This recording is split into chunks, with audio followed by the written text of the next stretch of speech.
Olá, muito boa noite. O Band Cidade Entrevista deste sábado vai falar de educação. Destaque para a rede municipal de ensino, destacando os avanços e também os desafios que ainda precisam ser superados.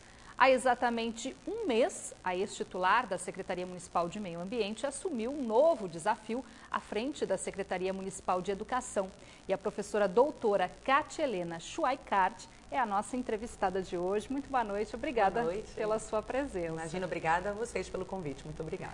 Bom, secretária, nesse primeiro mês à frente da CEMED, o que a senhora já percebeu de desafios que ainda precisam ser superados na educação, falando aí de rede municipal de ensino? Então, primeiro eu acho que eu tive uma grata surpresa. E porque a gente tem uma ideia, né? Eu tinha também, embora estivesse dentro do governo, mas parece que desde pequeno a gente fala que o Brasil ainda não é um país realmente que se prometia o país do futuro, porque a gente tem graves problemas em alguns eixos fundamentais. Saúde, educação, habitação, sempre está faltando coisas. Mas nesse primeiro mês na Secretaria Municipal de Educação, eu realmente me surpreendi muito positivamente. Nós temos a terceira maior rede do Brasil que presta esse tipo de serviço à sociedade, que gerencia, para mim, a política pública que é a mais importante, que é aquela que lida com a formação do cidadão, que lida com o processo de ensino-aprendizagem, que lida com ensinar a ver o mundo, que é a educação, né? E eu cheguei lá achando que ia encontrar uma terra arrasada, porque a gente escuta muitos problemas na rede, seja de falta de professor, seja de infraestrutura, seja da qualidade do aprendizado, né? E o que é que eu encontrei? Primeiro, de 2013 para cá, a rede já vem melhorando e a gente vem se estruturando, o município vem se estruturando de fato para cumprir a meta que o prefeito Arthur se propôs durante a campanha, que é de colocar Manaus entre as 10 principais capitais brasileiras no ranking do Índice de Desenvolvimento da Educação Básica, né, que é o IDEB. Eu, como professora, né, educadora há muitos anos, eu sempre tenho uma preocupação com essa coisa dos índices, porque a gente pensa assim, poxa, a gente está impondo uma meta que é nacional e que não respeita muitas especificidades. Mas isso não é tão verdade. Eu acho que esse índice, ele é um bom parâmetro, ele não é o único que nos preocupa, mas ele é um parâmetro importante para a gente ver o quanto nós temos de potencial, não é o que nós temos de dificuldade. Faz muito tempo, sabe, que eu abandonei o que eu chamava de sociologia das ausências. Eu estou agora numa fase de sociologia das presenças. O que é que a gente tem, que a gente pode potencializar? E aí foi isso que eu encontrei na rede. Eu encontrei, primeiro, uma rede de 15 mil servidores, né? O município de Manaus, ao todo, tem cerca de 33, 35 mil servidores. Só a rede municipal de educação, ela envolve 15 mil pessoas. Desses 15 mil, a gente tem 13 mil e poucos professores, 900 e poucos pedagogos e 2 mil e poucos servidores administrativos. Então, é praticamente uma mini prefeitura gerenciar tudo isso. Então, a gente tem grandes desafios de infraestrutura. Nós gerenciamos 506 escolas. Dessas ainda, a gente tem 179 prédios alugados. É um grande desafio. A gente tem vários projetos em andamento para ir diminuindo esse índice, né? Limpando essa seara de tantos prédios alugados, mas a gente tem muitas dificuldades para avançar. A gente tem projetos já em andamento para desapropriar áreas, recursos pré-aprovados para a construção de escolas, mas o Brasil está passando um momento muito difícil e a gente depende para esses financiamentos de aprovação do governo federal e a gente está tendo uma certa dificuldade de avançar nisso, mas a gente vem avançando. Quando o prefeito Arthur começou o governo, Manaus tinha uma creche e hoje nós temos 12 creches. Então, se você for pensar em termos percentuais, o quanto que de fato esse governo já vem se envolvendo com essa política que é tão importante, eu acho que isso para mim foi uma gratíssima surpresa, né? Mas, secretária, falando assim da questão do aprendizado em si, a gente sabe que Manaus já apresentou uma evolução muito boa na questão do IDEB, que é o índice que a gente leva em consideração para ver assim, olha, como é que está o nível de ensino das nossas escolas. Teve uma evolução no último IDEB em 2013. Né? O resultado saiu em 14. Isso. Agora, para melhorar mais, o que a senhora já percebeu que precisa ser trabalhado lá na base, nos ensinos iniciais, nos ensinos finais? Bom, primeiro, o que nós estamos potencializando? Então, dentro desse olhar macro e dos nossos muitos desafios, a gente fez uma opção. E a opção era pela qualidade do processo ensino-aprendizagem, que se pavimenta sobre toda uma estratégia de gestão da educação, né? Então, hoje a gente tem implantado em toda a nossa rede municipal um conjunto de assessores de gestão e todas as nossas escolas trabalham com um planejamento estratégico que foi totalmente desenvolvido por meio de um diagnóstico dos nossos principais problemas. Então, antes, como é que se distribuía determinados recursos ou o que é que de fato ocupava a preocupação de alguns gestores? Ele tinha a impressão de que o problema era o ar-condicionado, então ele pegava o pouco recurso que ele tinha e tinha que comprar um ar, ou ele que julgava. Se criou toda uma ferramenta de trabalho para se fazer um diagnóstico real da situação de cada uma das escolas. Então, hoje, as nossas escolas, com base já nesses parâmetros propostos pela avaliação nacional da Prova Brasil, você tem os descritores da aprendizagem. E é em cima desses descritores que a gente está trabalhando.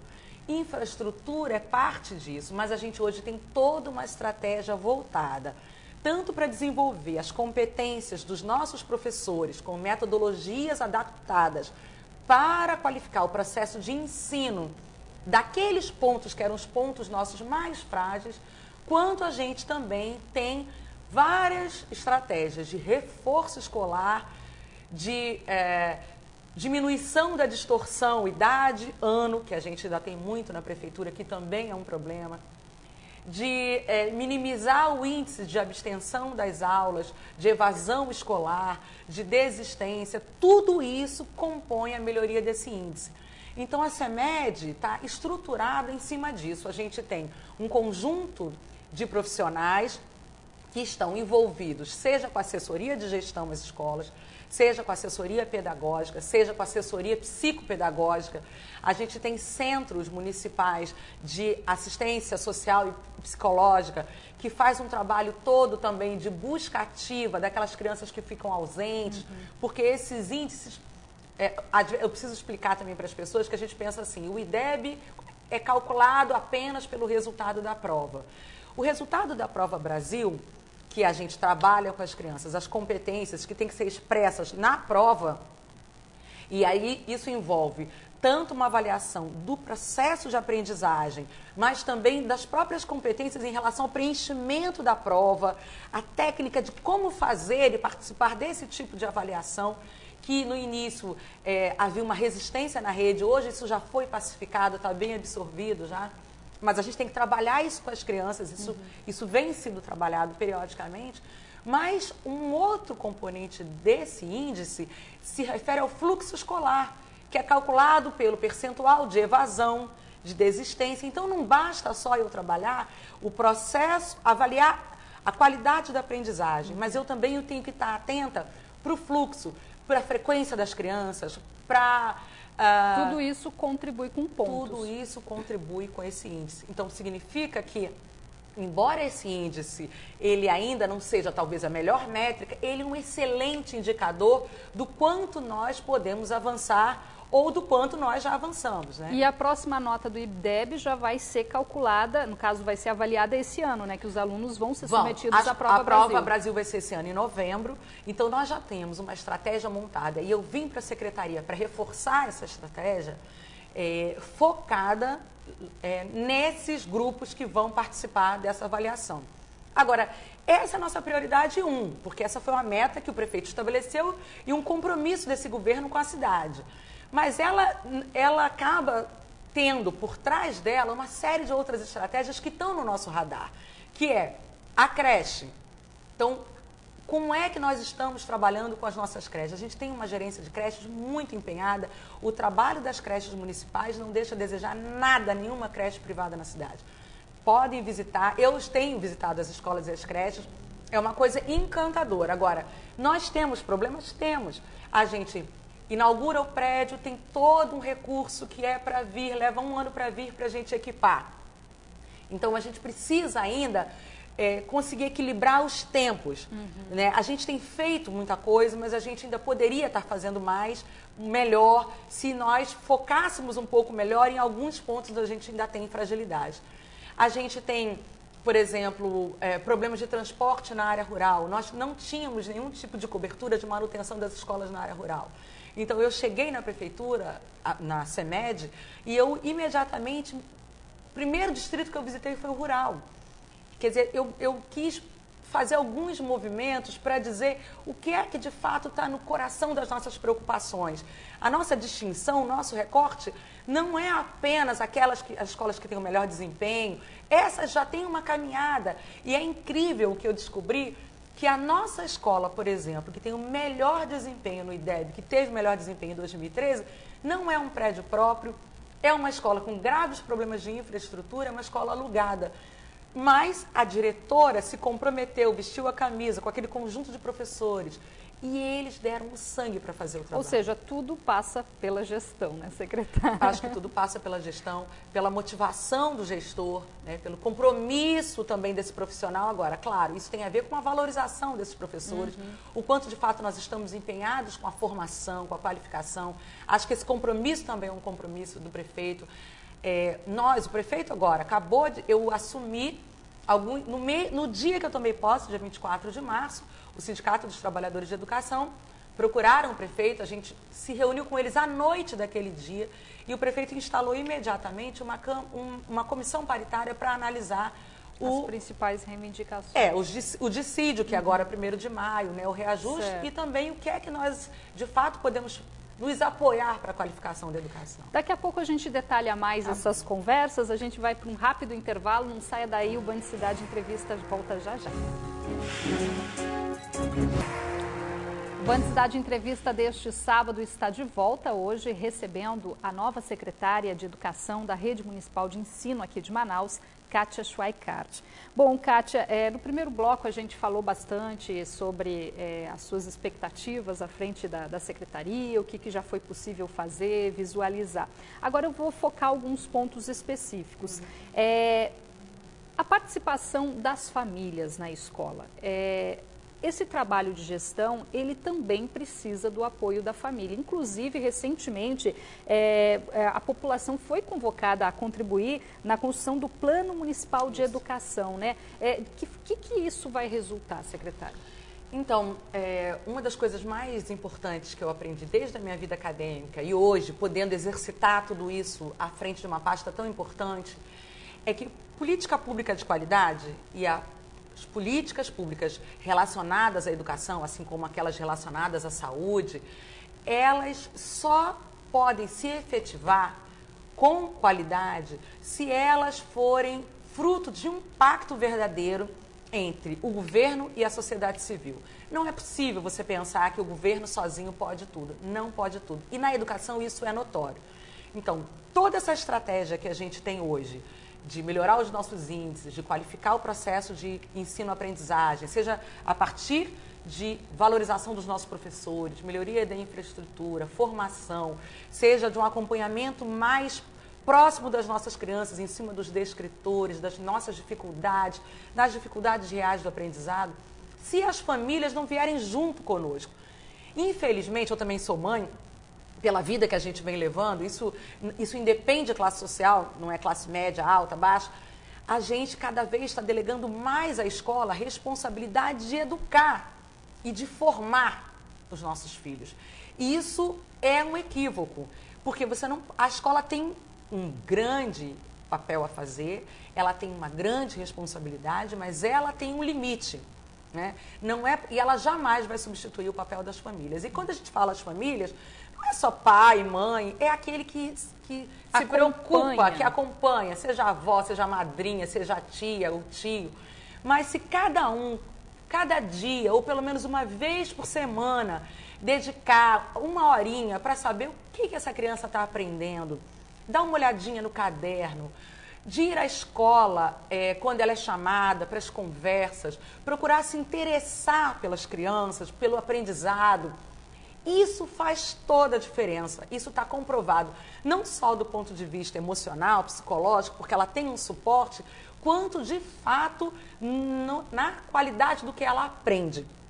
Então, seja isso do ponto de vista da aprendizagem em si, seja do ponto de vista da fiscalização da nossa rede. A gente tem uma parceria importante. Hoje, a Secretaria Municipal de Educação, ela não trabalha sozinha.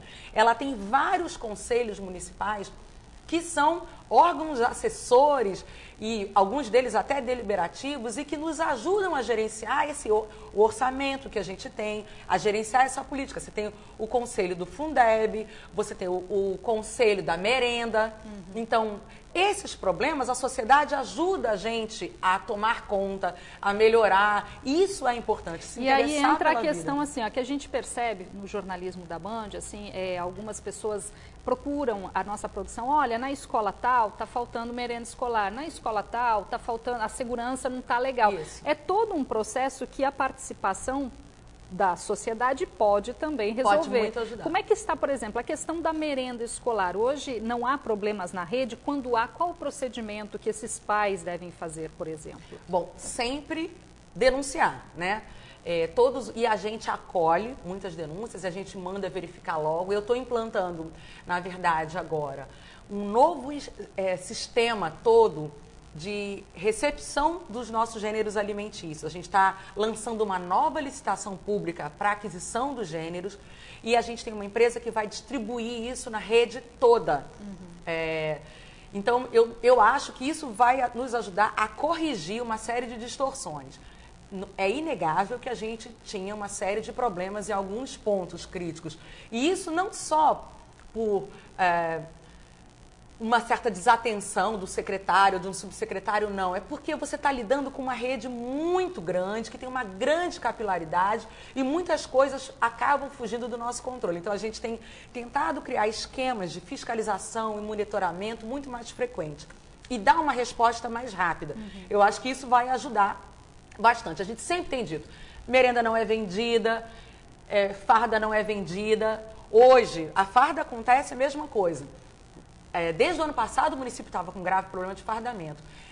Não existe legislação que obrigue o município a entregar farda e kit escolar, mas o município tinha esse compromisso, embora não tenha uma obrigação legal. Por conta disso e por entender, escutar que isso era um clamor da rede, o que eu fiz nos 10 primeiros dias quando eu assumi a secretaria? Eu reposicionei o contrato, eu imediatamente empenhei o recurso da farda, no 10º dia eu estava entregando. Hoje, das nossas 500 escolas, eu já tenho 126 escolas que já entregaram e mais de 80 mil crianças já receberam a farda. A gente não tinha nenhuma farda entregue ainda, porque o contrato não estava nem resolvido. Então, a gente vem tentando dar um pouco mais de qualidade também, que envolve, são várias frentes.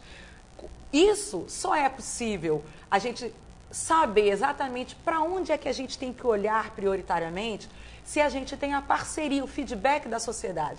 Agora, esse feedback não é só tirar pedra na gente, né? Quando eu já estava na Secretaria de Meio Ambiente, eu estava sempre querendo chamar a atenção da sociedade. O que é que, de fato, eu estou fazendo para qualificar essa política? Então, eu falo, a escola não faz isso, a escola não faz aquilo. O quanto do meu dia eu dedico para sentar ou, ao menos, perguntar o que o meu filho, seja de 4, 5, 6 ou 12 anos, aprendeu? Para eu perguntar para ele quanto, se eu trabalhei o dia inteiro, meu filho, quantos minutos você hoje sentou para fazer a sua tarefa? Não é fazer com ele, é apenas se interessar. É a fiscalização que é uma obrigação de todos os pais, né? Falando agora dos professores, o que a senhora poderia dizer de novidades? Por exemplo, a prefeitura vai implantar a hora de horário pedagógico, convocação de novos, de aprovados em concursos. Como é que está essa situação? Essa é uma outra boa notícia também, né? Nesses primeiros dias também, nesse reposicionamento, eu consegui longas discussões pela noite adentro com a Secretaria Municipal de Finanças. A gente está tendo, porque no governo do prefeito Arturo, que eu acho que é uma coisa muito legal, é que nós temos muita ligação entre os secretários, a gente se apoia muito. Então, o fato de eu ter deixado a minha Secretaria de Meio Ambiente vir para a Secretaria de Educação, eu já estava dentro desse métier, a gente já tinha uma relação, já havia uma confiança mútua no trabalho, no que eu poderia fazer. Então, isso vem acelerando alguns processos, né? Isso vem me permitindo também já refazer o olhar onde a gente deve aportar mais ou menos recurso nesse momento de carestia que a gente está vivendo. A gente está vivendo uma crise financeira grave. O município está tendo uma retração nas suas finanças, na sua receita, assim como o governo do estado, como o governo federal, e todo mundo está percebendo. Mas a gente conseguiu. Então, hoje, inclusive, saiu a convocação de 155 professores que já estavam aprovados no concurso. São 150 pedagogos e 5 educadores físicos. E nós conseguimos aprovar e pactuar com a Secretaria de Finanças já o lançamento de um edital para mais um processo seletivo simplificado para contratar mais outros 270 professores. Ainda esse ano? Ainda esse semestre, né? O chamamento dos 155 já foi feito a publicação, então eles já estão sendo chamados. E o processo seletivo a gente está lançando nos próximos dias um edital. Com isso, o que a gente pretende? Também dar cumprimento a mais uma determinação do prefeito, que foi de implantar plenamente a HTP na rede municipal, que é a hora de trabalho pedagógico. O que significa isso? É isso que eu ia pedir para a senhora explicar. É um momento em que os professores teriam para planejar suas aulas, para fazer formação, para estudar. Não é uma hora livre para ir para casa. E nem a gente pode, por um compromisso de lei, hoje em dia, antigamente a gente sabe como é que funcionava. O professor vai para a reunião, libera as crianças, não sei quem libera as crianças, não veio, libera as crianças. A gente tem um esforço, um compromisso, nem sempre a gente consegue, mas essa é a meta nossa, não dispensar as crianças. Hora de trabalho pedagógico, aquele momento em que o professor daquela turma, o professor daquela disciplina está envolvido, seja no planejamento da aula, seja na formação, você vai ter outro professor para estar cobrindo aquilo naquela turma. Para isso eu precisava de um quadro muito maior do que o que eu tenho hoje. Nós já tínhamos a HTP plenamente implantada do 6º ao 9º e eu cheguei para organizar da 1ª à 5ª. E a gente espera, com esse chamamento, com esse processo seletivo, a gente está concluindo esse processo até o final de maio, início de junho, no máximo. Tá certo, então. Infelizmente o nosso tempo acabou, mas eu gostaria de desejar todo o sucesso aí da senhora à frente da CEMED e com certeza a gente espera aí bons resultados na educação do município, que já vem apresentando esses bons resultados aí com relação aí à nota do último IDEB, que já foi um grande motivador. Muito obrigada, a gente está sempre à disposição e a gente conta com todo mundo para qualificar a educação do nosso município. Tá bom, secretária, muito boa noite. Boa noite, obrigada. Boa noite para você aí de casa também, um ótimo domingo, a gente volta a se encontrar na segunda no Band Cidade a partir de 10 para 7 da noite. Até lá.